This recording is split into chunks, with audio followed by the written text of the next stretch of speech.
Stefan Lauber and I were involved in projects in Orange Farm, developing schools and clinics, and we were monks those days in Orange Road. Bonang is laughing now. And he was working for a company Sandoz, which later changed name to Novartis, pharmaceutical company, Swiss pharmaceutical company. And he was one of our funders, helping us to build schools and clinics and various development projects, And later on, we moved on. Stefan and I moved on, to university and business work, But every few years, I would meet Bonang, or paths would cross, at conferences, at different events, One stage he was also trustee at the Genesis Foundation. Bonang is the most amazing person, truly and really, really a role model. He lived. I don't know what's the word. What's really hard to describe him? I don't know, miraculous.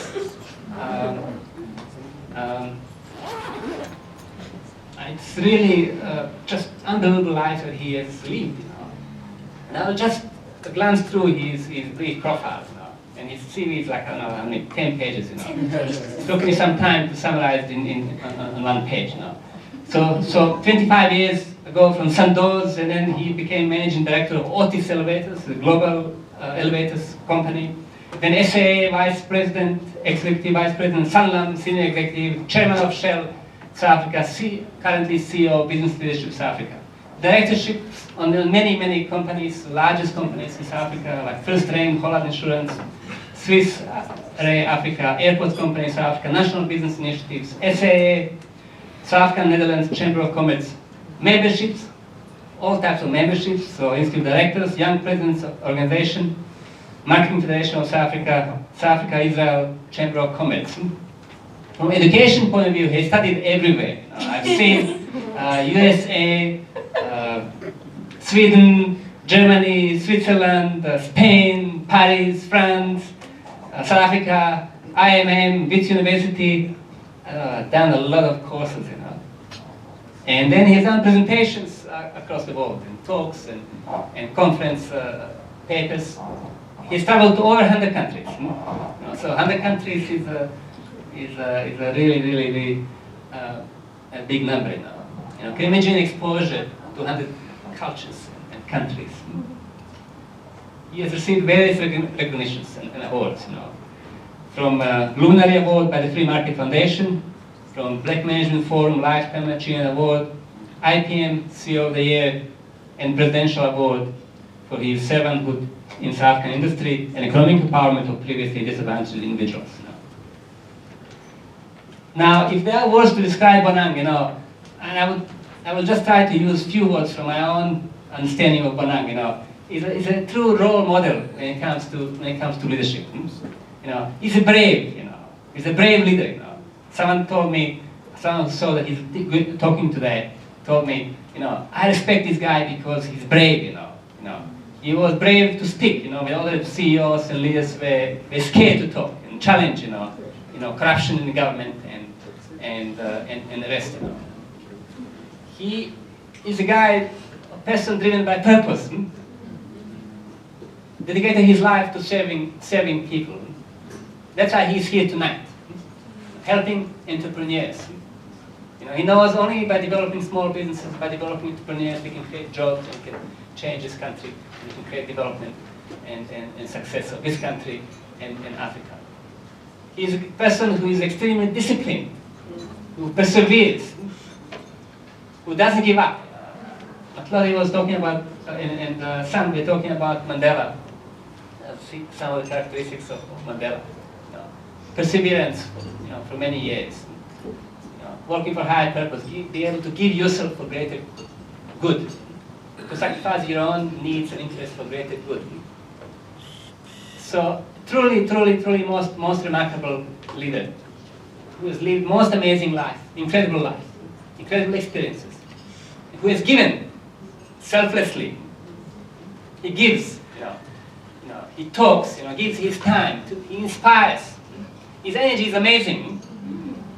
Just his energy is contagious. When 25 years, he didn't change, Physically, he looks the same, I don't know, what's the secret? What's the secret, Bonang? It's called poverty.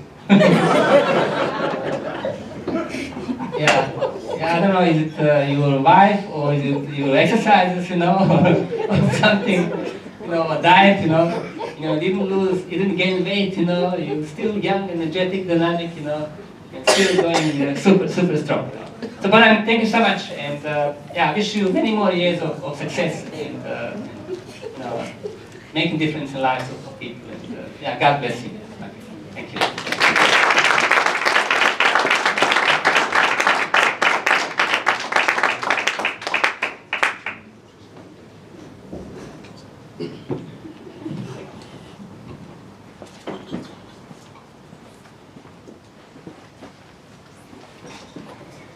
Wow. And the journey begins.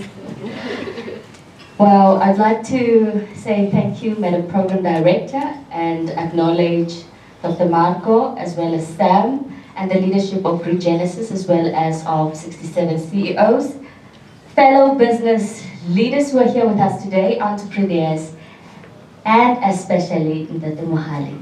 Dumela. Hujwang Tate. Oh, Batun. So, in the previous interview Emmanuel Bonoko had, you always mention your wife, Susan. How is Susan doing? She's struggling a little bit because she's got two divine daughters, and they've just left us, both of them. So it's just the two of us. And I'm ecstatic, because that's where we started, before these intruders came. Wow. Why is it so important to always mention family? This interview starts with serious things. Because I suppose family is our anchor. Family defines, describes, and shapes who we are. Because family, when everything else is difficult and hard and rejects, is the only safe space you can go to and you are not judged. Because family gives us the singularity of purpose, focus. When working for family, nothing is too much. Wow. So, the very first time I met Ntate Mohale, I'm not sure if he remembers, was in 2016 at a Business Connect seminar. It was once again hosted by one of the entrepreneurs I admire, Emmanuel Bonoko. And I was the program director at the time, and Ntate Mohale was the keynote speaker. What really stood out for me at that event was how simply dressed he was. Blue jeans, yellow jersey, white sneakers. Yet when I read his bio, I couldn't map the two. But what really stood out once again for me was the profoundness of his speech when he speaks about leadership, business, and entrepreneurship. Ntate Mohale, you could have been a doctor, a medical doctor, right? Why leadership? I don't know. But at some stage, I figured it out wrongly that, if you're a clinician, it's one patient at a time. You spend 3 hours on an area not larger than 7 centimeters to figure out whether this patient has laryngitis, pharyngitis, or tonsillitis. And then 30 minutes later, you like if you give them some antibiotic and some painful injection. Whereas if you become a manager, you can talk to 10 people at a time. So I thought, coming from the township, I had so much to share.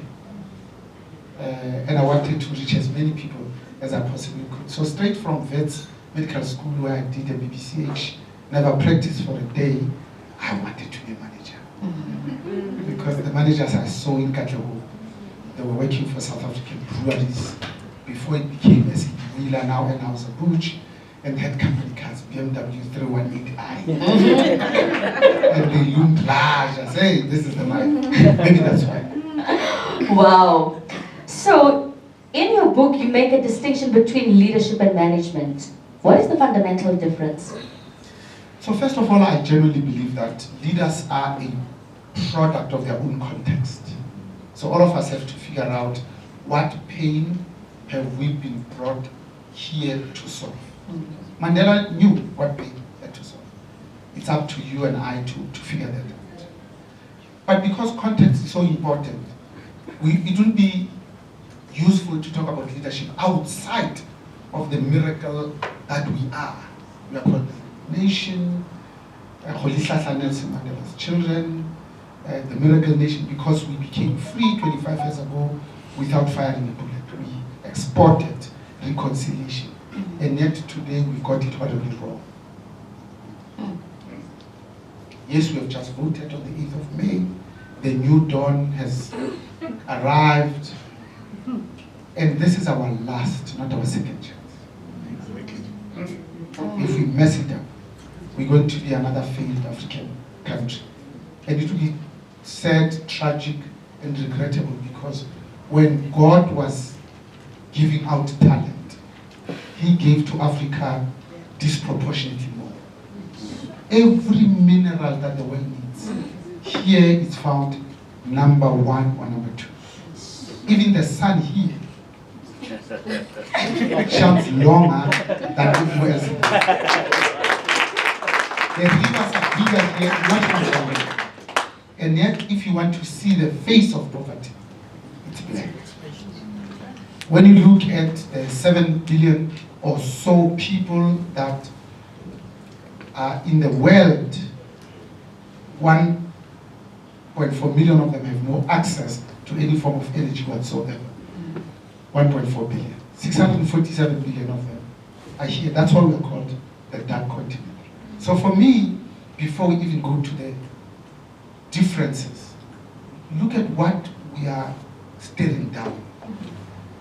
The economy is on its knees. Young black graduates are roaming the streets hopelessly. Inequality has widened.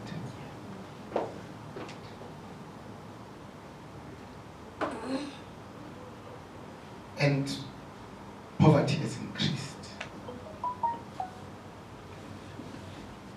Public schooling has collapsed. Public health continue to fail the poor and the vulnerable. And lawlessness has become an epidemic. People do what they like. If you rob a bank today, you've got an 80% chance of getting away with it. So, for me, management, it's about getting things done through other people. It's about the effectiveness and efficiencies in climbing the corporate ladder of success. It answers the question, if it is to be, then it's up to me. It's about planning, leading, coordinating, and organizing. Leadership, on the other hand, begs a different question as to whether this ladder is leaning against the correct wall. So, when you are stuck in the middle of the forest and you don't know where home is, you could start by taking a machete and clearing a path. When you're 20 meters out, you look back and say, I've made progress. But you could have made progress in the wrong direction. Leadership says, before you even start work, can I find the tallest tree? To scan the environment and say, to my right, there's a big mountain. To my left, it's a deep blue ocean. And home, it's 1 degree left. You come down, you clear the bush, but now in the right direction. That to me, it's leadership. Lastly, I think leadership is about being genuinely obsessed with the development of health. I think that deserves one applause. You make a very difficult statement and say, this is the last chance for South Africa. Where are we missing it? You know, a true professional rarely expects and seldom gets a second chance. So whenever you give an opportunity, you need to grab it with both hands as if your whole life depends on it.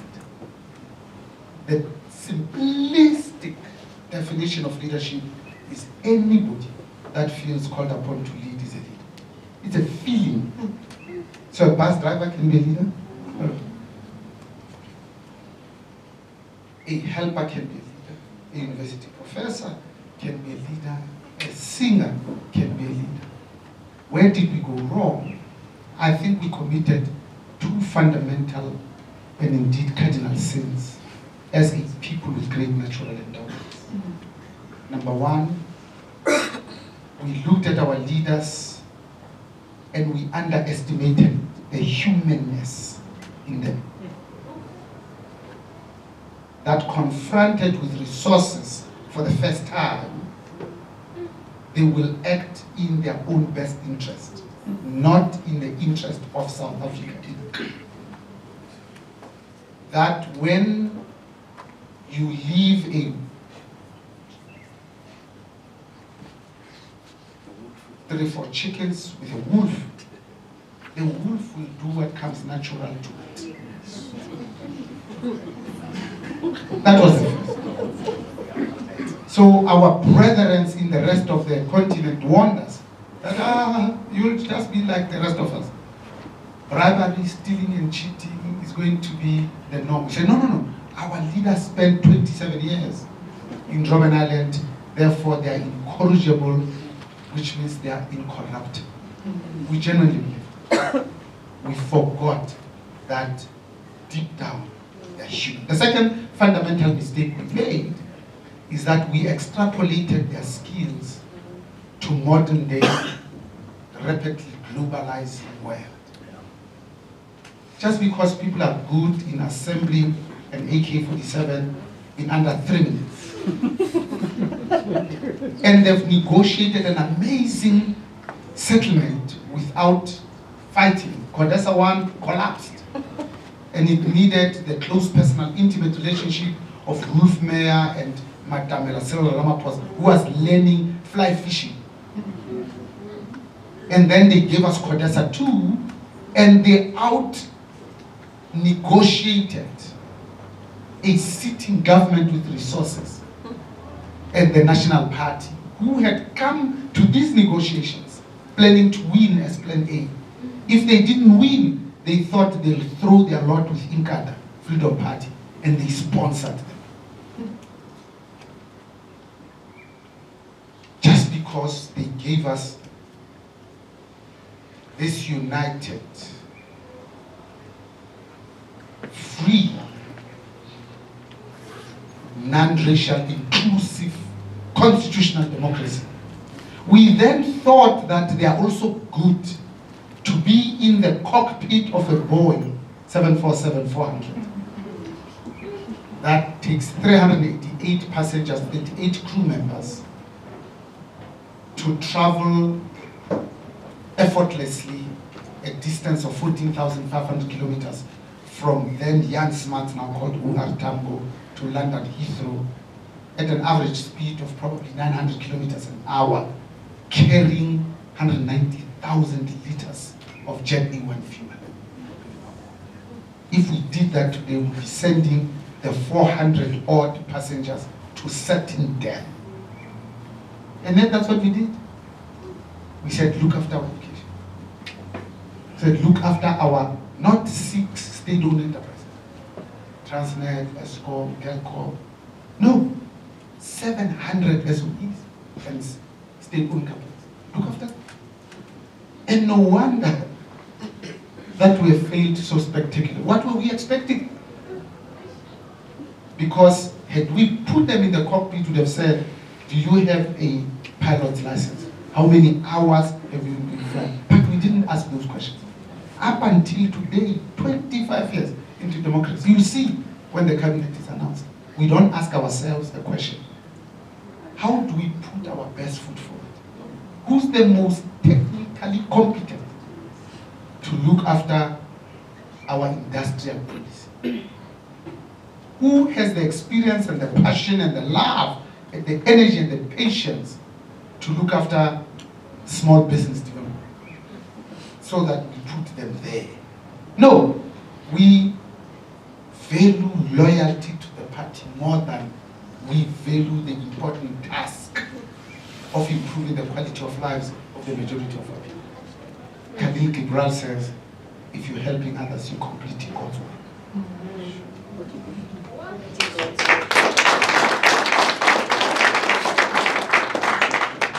Now, this leads me to my follow-up question to say, what makes a good leader? So a good leader has many attributes and characteristics. First is the humility to always learn from all and sundry. When you look at yourself in the mirror, it needs some sort of a compelling vision. Because that's what people follow. Why vision matters? Because you need to sell people something that says tomorrow will be substantially better on a composite basis than yesterday. If you can't do that, you're not worthy to be called a leader. So you can't find people with 10 rand and leave them with 4 rand and call yourself a leader. The second thing is you need courage. Ngesizulu bathi umkhonto wegwala uphelele nje. Wahlala ulola kwesamanzi ngizokubula. Zokwazi courage of your own convictions. You must believe in something. Because if you don't believe in anything, it's like Alice in Wonderland. If you don't know where you're going, every road will take you there. But the danger is you won't even know that you are there. Because you have never visualized it. So that you can recognize your name. There are many people that are working like crazy. They don't even know that they are rich. Because they've never defined what success looks like to them. Or what does good look like. There are many people who are unhappy with their bodies. How they look, how they talk, how they present, how they show up. Because they've never asked themselves the question to say, what does good me? Not good him, not good him, good me. What is my best side? So that when they say a selfie, I'll show them my right. Because they've never defined. The third is integrity. This is the one that's less sexy. You can't call yourself a leader when the intent was to rob your people blind. Integrity means acting in the best interest of others. It's like being in love. You know, when you fall in love with somebody, you don't fall in love with them for what you can get. You fall in love for what you can give. That's how our democracy became successful. Our forebears didn't come to the negotiating table so much looking at what is it that they can get. It wasn't grab at all costs. They came prepared to give up something. They gave up something. So when you get into a relationship and you say to somebody, I want to get married to you, you give up your freedom. Now you have to account to somebody. When you've been sent to buy milk and you think about oranges, the onus is on you to say, honey, you sent me to Spa. I've just thought it would be a good idea to buy a sack of oranges at Pick and Pay so that I can, so that nobody wonders about your own personal safety and well-being. That's what integrity is. So how do I make sure that I act in your best interest? That I bring out the best in you. That I complete you. Where there are rough edges, I smooth them. Where there are valleys, I fill them up. Where there are big mountains, I flat them out. It's going to a school party and your partner has prepared the cake together with others. And you taste it and it tastes horrible.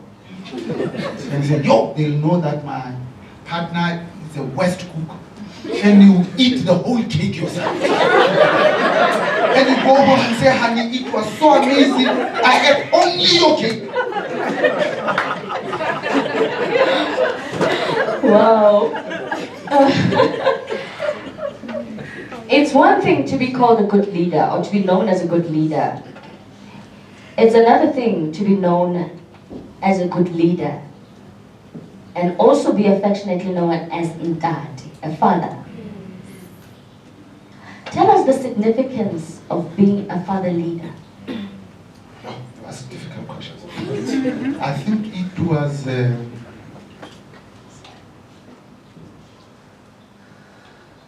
contract that we made with ourselves in the tranquility of our own silence, that we want to be the best self. When you reach that moment, you've taken somebody from their home and say, come and share my poverty. Every waking moment you're thinking, how can I impress you? So I iron my own shirts and my trousers when I'm in a hurry. At the moment I have the opportunity to iron Susan's blouse, I can salute.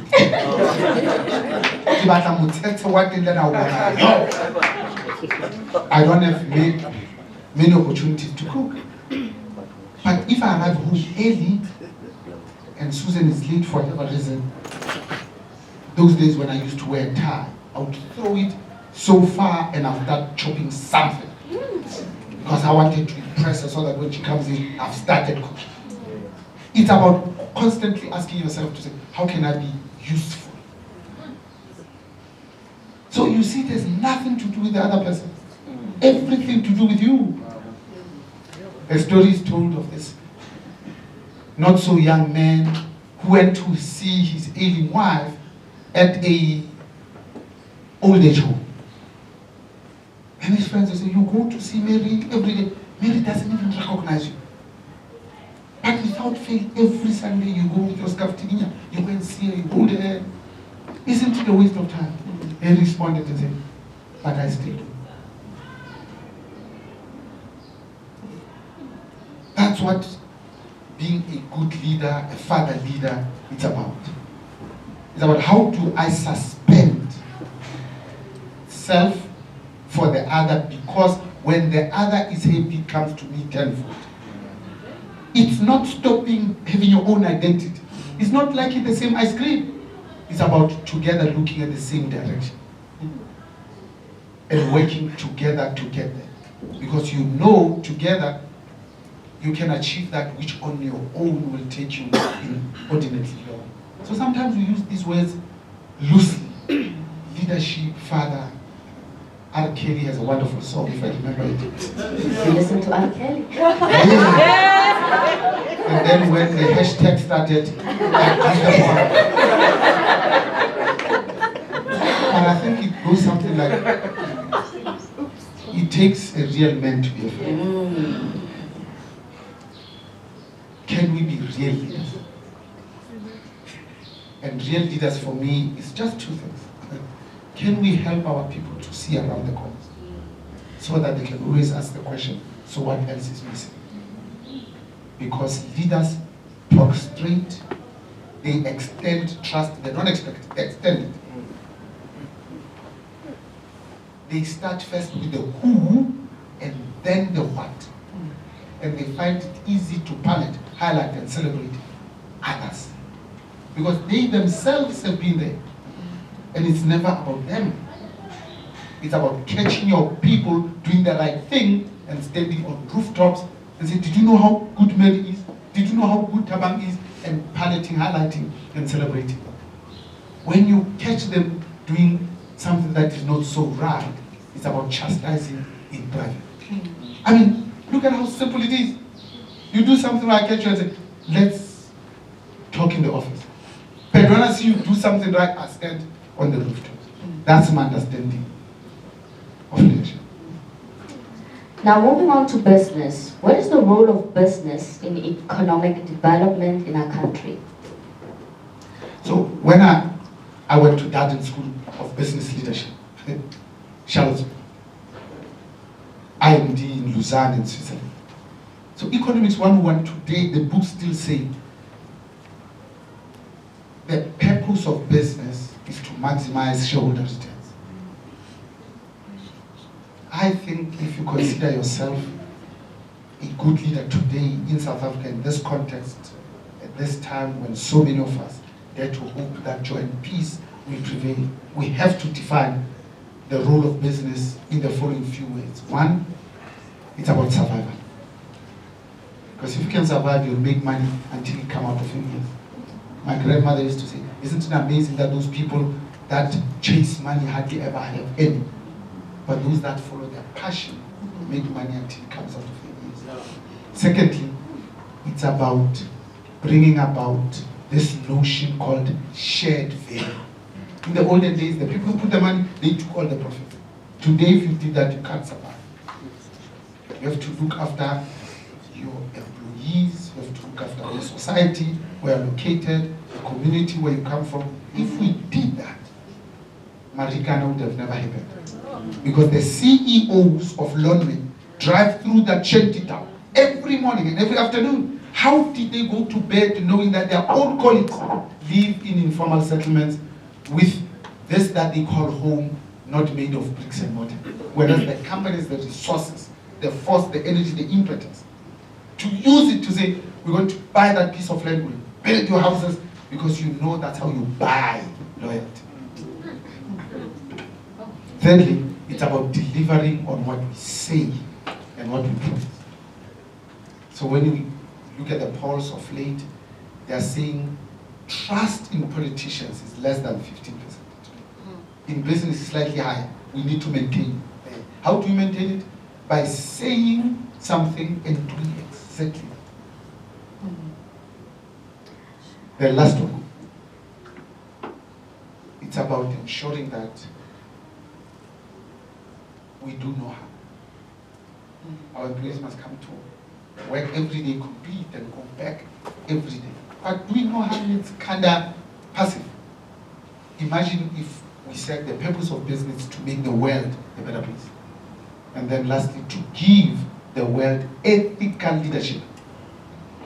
Professor Marco will tell you it's tautologous, because leadership cannot be anything else other than ethical.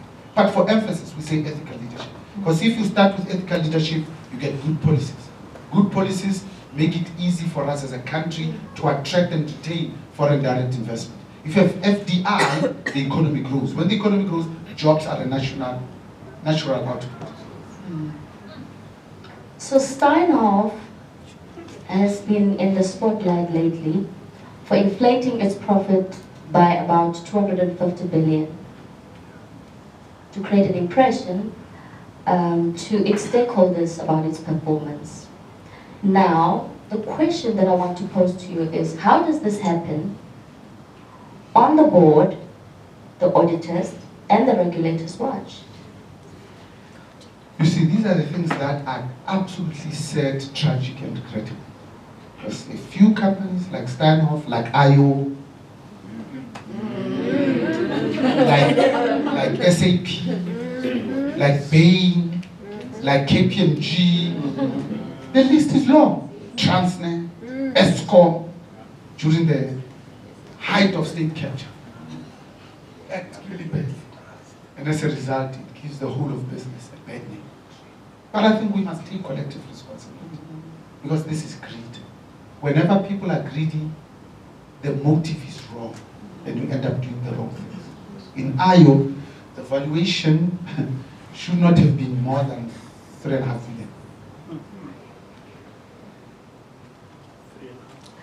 But it became 30 and then 50, so that they can get 4.3 billion from the PAC. A share price of no more than 15 cents. They buy it at 43. And within a year it comes down to 13. You can see that the intent there was corruption. The same way that when we bought arms, we call it the Arms Day. President Thabo Mbeki, I love him to bits, He calls it the strategic procurement. It's not like they bought arms when Mandela was the president. We were loved by the world. We're not at war with anybody. Who was going to attack us? But they had learned wherever they came from, Lusaka, London, that you only make money when three things happen. When you buy arms, you eat. When you buy aeroplanes, you eat. When you buy crude, you eat. So the intent was corruption. And hence the 53 billion amnesty that made the late Minister Modise very rich. Look at his advisor, how much money he made. Just the advisor. For me, the cardinal sin, you're asking about corporate. But you can see, there's a connection, was Sarafin. That was the cardinal sin. And since then, successive leaders came and they became bolder. The impunity was absolutely frightening. And in corporate, it also happened on our watch. How do you explain KPMG passing off the financials, AFSs I'm talking about, of money that was stolen from the poor, and then 30 million spent on a wedding? If it was their own money, they worked hard for it. Even Anton Rupert and Johan Rupert and Sir Oppenheimer and Nicky Oppenheimer, now Jonathan Oppenheimer, they never spent 30 million on a wedding. But if you stole it, easy come, easy go. Not only did they spend it on a wedding, after that, they put it back as a business expense. SARS approves it and they get all of it back. So you can see that we have done things that we shouldn't have done, and we have left undone those things that we should have done. When we went to the bush to struggle, we wanted to be free. Free so that we have options, but also free from oppression, but also free to make our rightful choices, and our leaders disappointed us. And business leaders today are still painting us black. That's why as BLSA, to conclude, we launched the Dean Alexander, this organization that was founded in 1960. And we did two things. We contracted directly with the 57.8 million South Africans because we didn't trust the past immediate regime. Because that's what it was, a regime. And then we took an anti-corruption oath. We called it the Integrity Pledge. And we committed 4 things. And we said to our 86 CEOs, if you choose to behave in any other way except consistent with these 4, you choose not to be a member of BLSA. So it was that the first company we suspended, no, it didn't come from SOEs or SOCs, but it was KPMG, and then ESCOM, and then Transnet, and then B. Suspend, not expel, because we still worked with them to say you need to atone for your sins. You need to get better, and you need to continue to be contributing to society. At KPMG, to conclude, we asked them, there's too much of an incestuous relationship. We're all partners, all CASAs, you think alike, you can't even see the wood for the trees. You need some external input on your board of directors. They got 2 directors. And Professor Lumkile, Wiseman Kufu, chairs that board.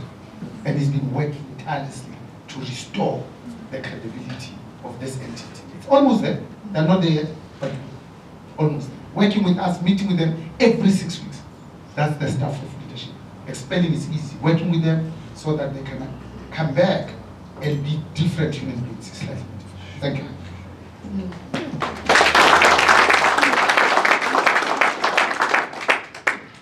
The issue of unemployment in South Africa is at an alarming rate. It's a big issue, right? We've got 55.2%, 55.2% for youth unemployment, and then the overall unemployment rate is standing at 27.6%. How can we improve this? Yeah, so this morning we sent a letter that Professor William Mahoba wrote in 1998, it's 21 years ago, saying what type of cabinet and government we should have. I read this letter, I got shocked, because we could say the same things today. So we took the letter and sent it to media houses. Just before I came here, at past 11, he was on radio talking to Memosak on Talk Radio 72 about this letter that he wrote 21 years ago. Our single biggest systemic risk we have in this country is ESCOM. Because their debt has become permanent at 401 billion. Of the 675 billion government guarantees to all 700 SOEs, you can see it's more than 2 billion. So the risk of default is high. But just 2010, there were 32,000 employees. Only 8 of them were EXCO. Today, there's 48,000 and senior leadership of 88. So whilst we are talking about unemployment, you can see that our problem is big, because for the last 9-10 years, we have staffed these companies for patronage. Not because we needed the warm bodies, not because we wanted to grow the size of the economy, but we wanted to create a crucible of votes that we might need on the way to Manaung, to Polokwane, Nazareth, etc. So our intent was not to lose. The elements that were present during Arab Spring are here and immediate. Why Alexander has not gone up in flames, I put it down to the patience of our people. 27.6% unemployment rate on a narrow definition. It's a crisis by any means. 4% unemployment in Switzerland, it's a national crisis. 55.2, but actually you and I know that youth unemployment is north of 57%. And the Bible says the devil finds work for idle. Lastly, to have 17 million people on social security when only 16 million are gainfully employed, the math doesn't add up, and therefore it's not sustainable. There are as many people unemployed as there are the entire population of Gauteng. But we shouldn't be surprised, because the companies that gave us the infrastructure spend of 787 billion in 2010 in renovating the 10 stadia and building some new ones, in construction alone, of the top 8, only one of them is not in Chapter 11. Only one of them. Wilson, Bailey, Hope, of course. And they are also in a spot of growth. All the others are in serious growth. Let me end by saying, when you have an opportunity to order the biggest locomotives in the world, it gives you power. You can negotiate amazing prices. If you buy one BMW, maybe it's 30,000. If you buy 10, maybe it moves from 30,000 to 28. It's called leverage. We were buying 1,064 locomotives just through transit. I exclude price, just transit. And we chose to give that contract to China South Sea and China North Sea. Because if it's far, you can eat better. We ignored the people who have been making all the trains you see around here. Both of those companies come from Brakpan. One of them is called Union Carriage. They've made the carriage here. But by not giving them that contract, you kill the BEE deal at SCORE, because some black people were going to buy SCORE that do beneficiated metal. Because when that tender was given outside, the value of SCORE metals, which was owned by Anglo American, became 110. And you can make this example about everything that we've ever done. We are the 4th largest utility in the world, the only one in the world that does generation, distribution, and transmission in one entity. We choose to build the biggest coal-fired power station in the world. Nobody builds those size coal-fired power stations. And we don't build one and then learn, correct and do the second. We decide to build all three. Midupi, Kusile and Ingula, which is hydroelectric. Budgeted at 60 and 70 billion respectively. They should have been completed by 2014. Generation capacity, 36 gigawatt. Each of these will add an extra 9.6 gigawatt. When we get into trouble, and we don't know what to do with ESCOM, that owns these things. Because the price has now ballooned to 130 and 140 billion. We panic and say, where are we going to get help? Remember, we're the only ones in the world that builds these monsters. Nobody can help us but ourselves. ESCOM is 93 years old. The people who know this sit in ESCOM. We go to Italy, a company called Dineo that specializes in renewables. And say, come and help us. Of course, they can't say no. But how much help will they give you when they've never built it in their own country? We are the only country in the world that has the deepest mines in the world. Western Deep Level is now called BONANG, is owned by AngloGold Ashanti. 5 kilometers to the belly of the earth. And yet, we're only the second country to have an underground after Egypt, enforced by the 2010 soccer World Cup. So we can see that our problems are called self-harm, self-inflicted, where we've been cutting our nose to spite our face. So when you don't give the contracts to locals, you can't look back and say, that's why we have had unemployment, because you did not give the work to your own people, because your intention was not to stimulate economic activity. It was to steal and rob us blind. I'm going to wrap up with 2 last questions, and then we're going to open a Q&A. All right? So, if you were the president, the newly elected president of this country, how would you take South Africa from where it is now? So firstly, I would acknowledge that all of us collectively have not succeeded in reversing the legacy of apartheid. Number 2, I would root out and defeat state capture. Because it doesn't matter what we do, we cannot replace that which is being stolen. We haven't quantified what state capture has cost us. 4 years, we have lost 1.5 trillion South African rands. That's 2/3 of what we collect from SARS. The last 9 years, on average, we've been losing 100 billion just to 2 families, the Zukta families. Had we continued on the trajectory of Kolisa Nelson Mandela, Thabo Mbeki, who gave us 43 consecutive quarters of positive GDP growth, he inherited a technically bankrupt country. 5 years, he quadrupled the size of the GDP.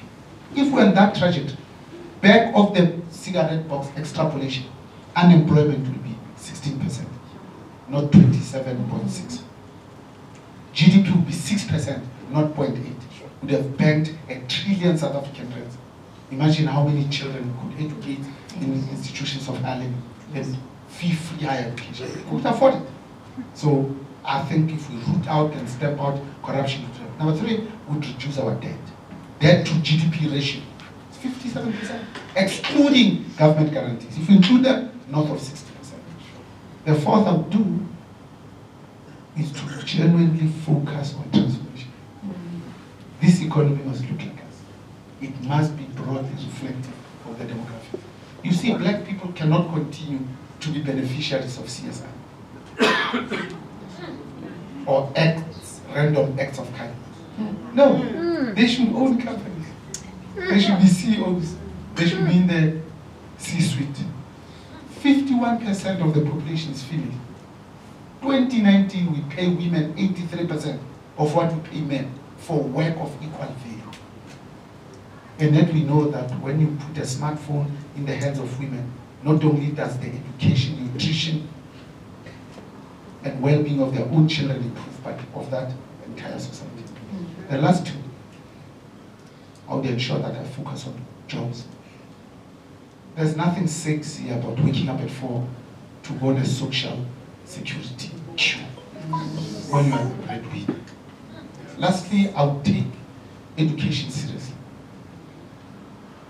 In business, we must grow our own timber. We should just leave it to government. We are the only country in Africa that became free from our colonial masters. And we did not intentionally improve the quality of our education. We didn't even learn. Ghana, 1957, Kwame Nkrumah, 10 years into democracy, 80% literacy rate. Even Gabriel Robert Mugabe, Zimbabwe. In spite of the 1,001 challenges that's confronting that country, today they're still boasting of a 94% literacy rate. What do we have to show for it? The last FAIR study, 80% of grade 4 learners cannot read with comprehension. Lastly, we are celebrating Africa Month, and one of my favorite quotes is by Kwame Nkrumah. He says, "I am not an African because I was born in Africa, but because Africa was born in me." How can Africa regain its rightful place in the world? Yeah. First, to accept that Africa is not a poor continent, but poorly governed. Two, that these 40-year-old Uhuru presidents are not good for Africans. Three, that even the good guys left on their own eventually become the bad guys. Lastly, that you need a viable political opposition to keep the good guys in check. Because if you don't, the 80 people who are on the monthly payroll of Busasa will increase. The 30 plus people who call themselves our leaders who looted the 1.8 billion of BBS will increase. I think as a people, we need to be very purposeful, deliberate, conscious about the type of leaders we choose. Thank you so much.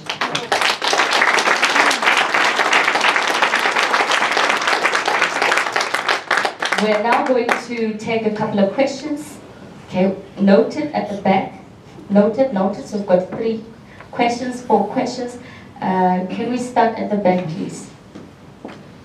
Please keep it brief, very brief. We are pressed in terms of time. We're enjoying ourselves so much, we forgot about them. Hello, Dr. Mohale. Hi, My question is about autocracy versus democracy. So in your opinion, do you believe in voting for an individual to be running the country or being the president of the country, or voting for a political party? I believe that we should hold our leaders finally accountable. So if you live in Alexander, you should know your ward councillor. So that if sewage spews out, you call them on their cell and say, fix it. Because that's your job. At the moment, we think that we work for these leaders. When they walk into a room, we stand up. When they should be standing up when we walk into a room. We did a piece of work led by the late Dr. Frederick Van Zyl on our electoral system to change it.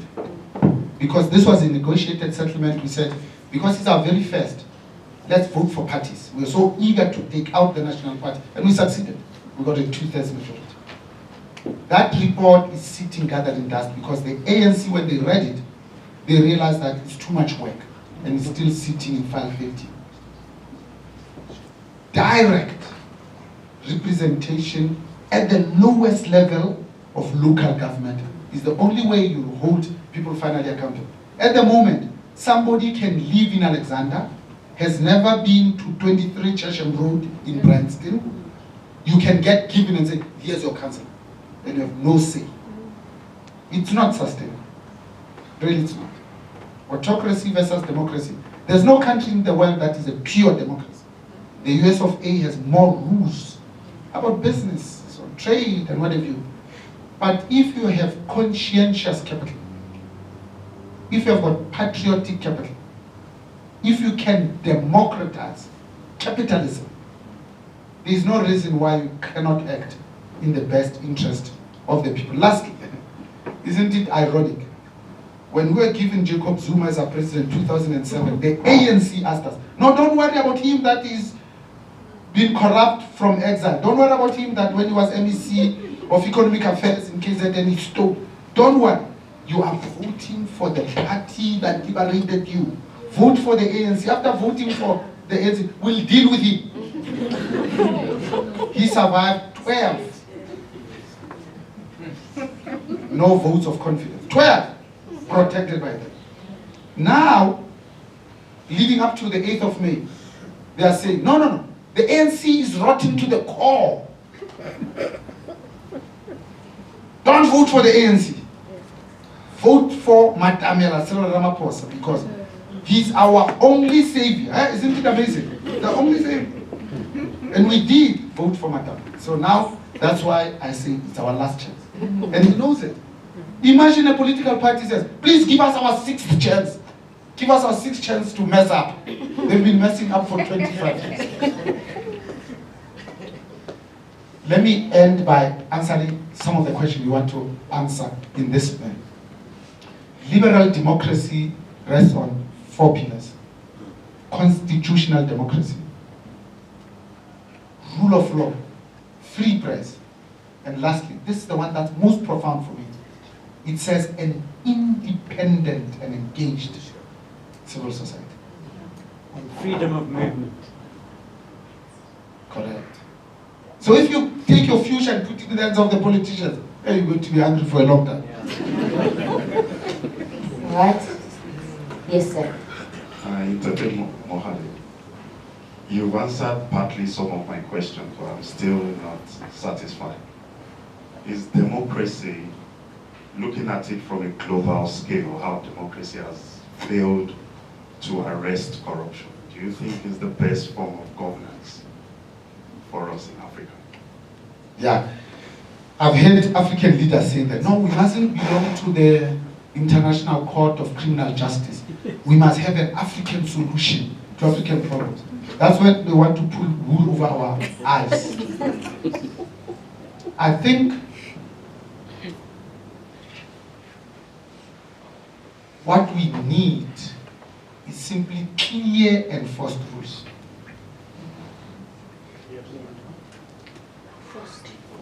There's a wonderful book by Michael Mandelbrot, published in 2002. So he builds on what Wilson Woodrow termed the triad. He calls the book the 3 ideas that conquered the world. That's the title. Subtitle, in the 21st century. The 3 ideas that conquered the world. He says free markets. He says peace. And he says capitalism. Because capitalism has benefited more people in the world, has taken more people out of poverty and put them in the middle class than any other system in the world. More than socialism, more than communism, by far. But he says capitalism is not perfect. It needs braces, it needs handrails, it needs checks and balances. It needs to act in the best interest of others, not just of the self. If you want to create wealth, there is no better system. There is no better system. So as South Africans, and as Africans, 1.3 billion of us, 54 countries that speak 2,000 languages, the conversation today should not be socialism or communism. We should be saying, how can we make capitalism work for Africans? I think that's our only salvation. How can we make capitalism work for us as Africans? Because in South Africa, the challenge is simple. How do we take the bottom half and put them in the middle class? My grandmother used to say, if your neighbor is hungry, you are the one that can't sleep at night. It's a fantastic question. Distinct media. There's a question that I've always wanted to ask you. And the last time when we did an interview with you with Otto, we didn't really get time because time ran out. But under BLSA, you're having a lot of leaders that you are leading. My question to you is, how do you lead leaders? Yeah. How do you become a leader of leaders? So I make a commitment to you, because I know that's not the only question you want to ask me. After this, our office is just at the back here. There's only one street between us. It's 61 Catherine, I'm on the second floor. My boss is Karen. Let's have coffee for 30 minutes. Please. So, you have a number of options. You can say you will because I say so. That's called positional power. You will do because I say so. That's normally very short-lived. The other one says, how can I ask? How can I demonstrate what's in it for you? How can I collaborate with you so that together we can accomplish that which on my own, or you on your own, will take you infinitely longer. BLSA is the only organization of CEOs. There is no other. Young Presidents Organization, of which I'm a member since 1996, invitation only, 49 or less, 40 when you join it, 49 they kick you out because they want to keep the Young Presidents Organization. There you realize that you get into a room, there's 10 of you, it has 20,000 members, 414 Africa alone, maybe 60 to 100 in a chapter, 8 to 13 in a forum that meet once a month. So you get into a room and you know, to belong to it, you have to be an MD, CEO, or president of a company. Employs more than 50 people. 2010 has a turnover in excess of 10 million US dollars. So you get into a room, you know that all of you are CEOs. All of you are peers. So there's no point in bragging. And you can't order anybody around. They run their own company. You realize that from day one, that there's no point in showing off. You then only have to answer the question that says, how can we move forward together? That's all. So to be a leader of leaders, it's about how do you use influence rather than positional power. How do you depend on the power of persuasion and the power of ideas? In that circumstance, your biggest skill is actually not talking. It's listening. It's called active listening. To listen in order to hear, not as a faculty, to hear what others are saying. And if you play it back to them and they repeat it back, you know that you've got it right. And by the way, if you can be good at leading leaders, you'll be amazing at leading people where you're called the MD and the others, because those skills will stand you in good stead. In the final analysis, the best amongst us lead with the heart of a servant. Allow me to give you a 2-second commercial. That is the essence of the title of my book. Because it says, lift as you rise. It's an African adage. It says you don't have to wait until you're called the MD before you extend a hand and you lift another human being. It says, there is no exercise that is more powerful for the heart than lifting another human being. It says, nature is a wonderful metaphor for business because nature does nothing for itself. Everything that nature does, it does for others. That's why rivers don't drink their own water. Trees don't eat their own fruits. The sun does not shine because it needs the warmth. Flowers don't give out the fragrance because they themselves want to smell like Fontainebleau. It says like nature. The higher we rise, the more we should lift as we rise, because when you give money, you give a lot. When you give time, you give much. But when you give of yourself, you give everything. Yes. Last question.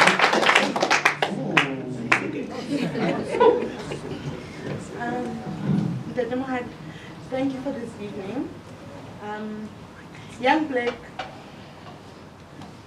black South Africans run most of the corporate departments in South Africa. So there's no shortage of skills. Most of the state-owned enterprises suffer from lack of accountability. Example, life is demanding. And there are ways that we can build systems in the fourth industrial revolution to create this accountability. However, we suffer from the lack of people wanting such systems in place, and also when we ask for help from private organizations, everybody also wants a piece of that. Like, they're already judging it, they're already looking at it, and they're like, it's worth 90 million, I want 25%. It's a lot as it is. I have such a system that I've created, that I made for public. I have every single hurdle in front of me, because everybody wants to know, how are you gonna make profit? I don't know. I create a lot of systems for most of the corporates here. I've been with all the banks, all the insurances. If there's one thing I know is to create accountability, follow that system. Why don't people want that? Where can we get help for things like that? And especially life is demanding, because that is what drove me to start this whole software. Lovely. So, when I leave, I'm going to give you my card so that we chat and share some ideas. There's no simple answer. But you see, if you start a business, we shouldn't overcomplicate it. Business says, can I identify an unmet need for which I can name my price? That's simple. That's all it is. You build an economy by hard work, by producing goods and services that you can sell, not just by mergers and acquisitions. My advice to a lot of CEOs here and entrepreneurs is that when you start a business, run it like your whole life depends on it, because indeed it does. So if you run a business and you get a R1 million grant, I can tell you're going to fail, because it's not your money. An entrepreneur, it's about waking up in the middle of the night with sweaty palms and saying, oh, how do I pay my bills? That is sustainable. And if you do such a business and you say my customer is going to be government, it's guaranteed bankruptcy. Guaranteed. Because this ANC-led government in the last 25 years has killed more black professionals and more black businesses than the whole of apartheid put together. Yes. So if you're a woman and you've got a business that works and you send it to government, you're right. If it's supposed to make 90 million, the people are supposed to say, what's in it for me? Even after you have delivered the service and they just have to process your invoice, they say, no, it's here. To put it in front, what's on top, what's in it for me? And if they don't want to sleep with you, then they want their uncles to sleep with you. So you can't win. If you want to start a business where suffering defines who you are, look at things that you can sell to the private sector. Because at least in the private sector, they've got their own sins. But at least some of them say, we can pay you in a minimum of 30 days. If they pay you in 7 days, they can claim it back as BE points.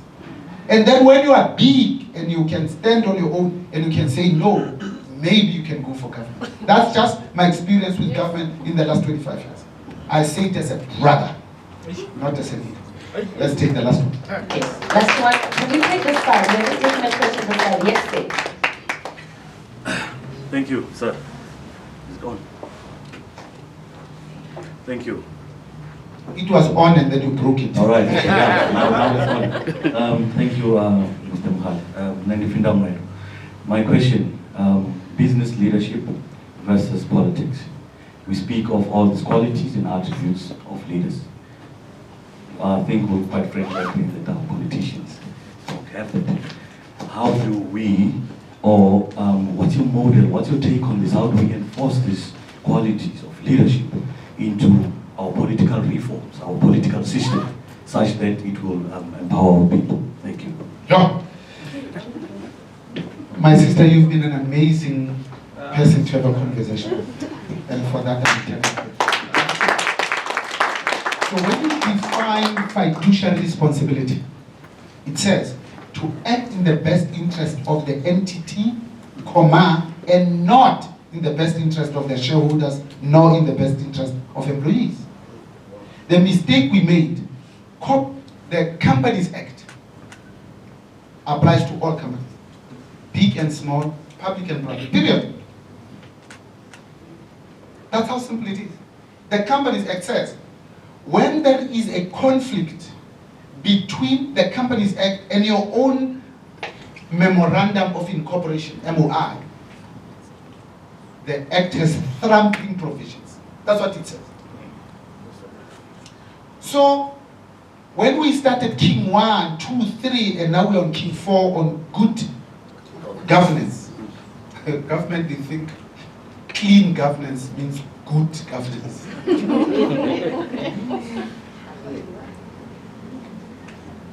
King 1 and King 4, now King 4 is clear, it says it applies to all companies.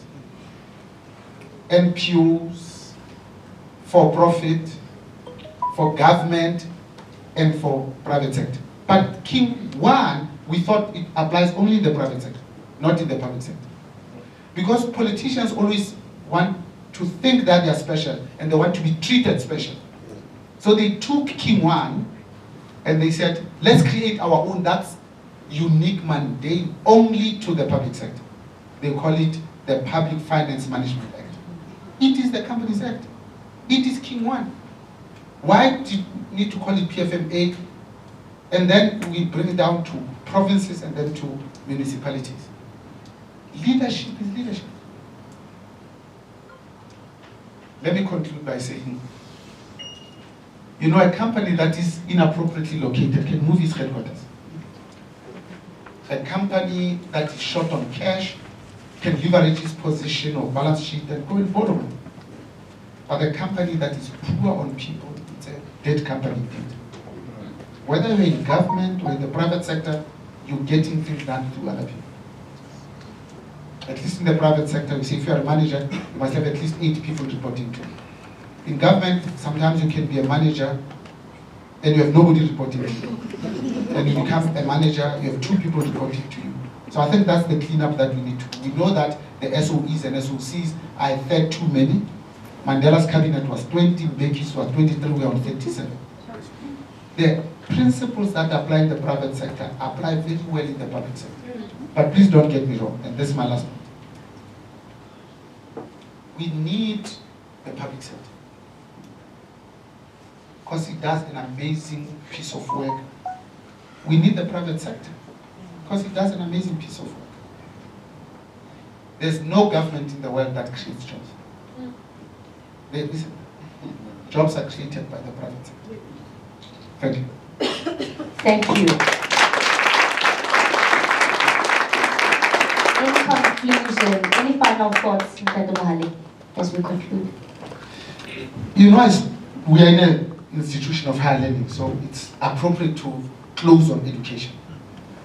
Education is the shortest way in which one can transcend social classes. I'm a township thug.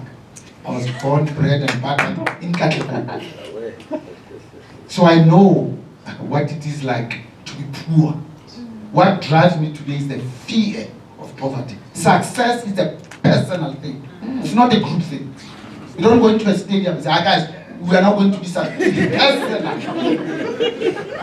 Education matters because if we don't pay attention to it, we condemn our children to a life of poverty. Not by choice.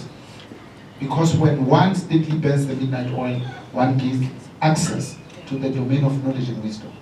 The world of meaning, the world that cannot be conquered without a persistent crusade. If it is too good to be true, and it's a 10, probably is. Ladies and gentlemen, the legendary Dr. Mohale.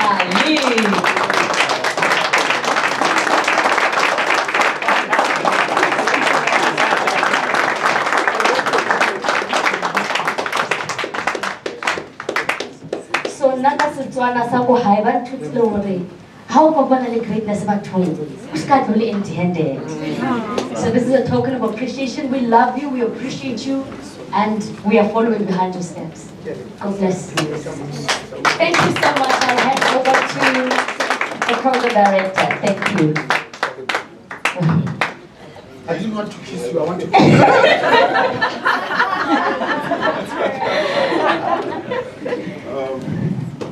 sabotage.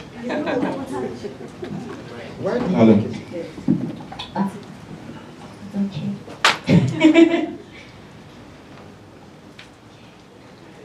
You can all grab your seats, by the way. Yes, yes, yes. So when I was coming here, my thoughts were that we were going to have an amazing chat, but the only thing that's lacking is an actual fire. But the one thing that I want you to say to your neighbor, say the word Mbawula. And then look at Mr. Mohale and say, you are Mbawula. So Mbawula is actually township talk. As a township thug, I'm sure Mr. Mohale you understand. It's township slang for a heating device. It's almost like it's a heater. It's a makeshift heater. So Mr. Mohale, aka Mbawula, can we please just pass our sincere gratitude? Because indeed, you are the one that lifts as he is rising. And I'd just like to allow Sam to pass his gratitude, which I'm sure is not enough. He couldn't bloody wait. But maybe he has some words to share with you. Absolutely, a lot of words, but because of time. Thank you very much, sir. You can clap. Thank you very much. After the Volume 1 last year, I think towards the end of last year or towards the end of last year, I came to you and I said, as a foreign national in South Africa, not having my biological father here, I look up to you as a father. And thank you very much. Maybe it's an African thing or it's a worldwide thing. We honor people when they are gone or passed on. It's a black thing. It's a black thing. Yeah, maybe I could portray it to say, Mama Winnie Mandela passed on, and that is when, she's then honored. But we, as an organization, and myself as an individual, I take it as a responsibility that we are going to honor those that are truly leading us. Sir, you are truly leading us. We are looking up to you. Thank you. Thank you very, very much. And, as an organization and together with my wife, I was like, okay, what are we going to give to, our leaders? Did I say it correctly? Yes. But we went on and on and we're like, oh, last year a frame, photograph and all of that. But we thought, you know what? From the bottom of our heart, we are going to continue to pray for you. We've been praying for you and we're going to continue to pray for you. And so we handcrafted this, as it were, and we arranged it together. We know that you love family and joy, but love is the biggest. So we put love there. We wish you peace. We want you. Dr. Marco said, why do you continue to look younger and younger?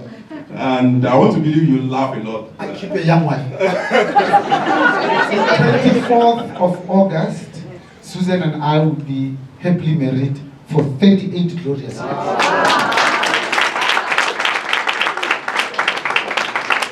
I'm turning 38 next month. We want to continue laughing and live long.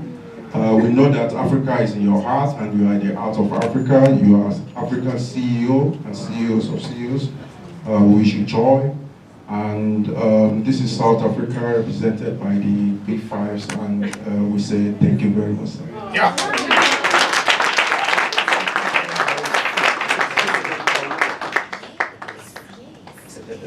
Thank you. And boom! That's the sound of true leadership. That's the sound of integrity. The sound of authenticity. The sound of what it really means when you put others before you. The sound of one who lifts as he rises. Can we just give him a resounding standing ovation? Thank you so much, Papa.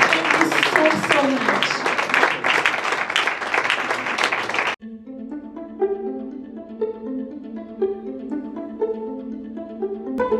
much.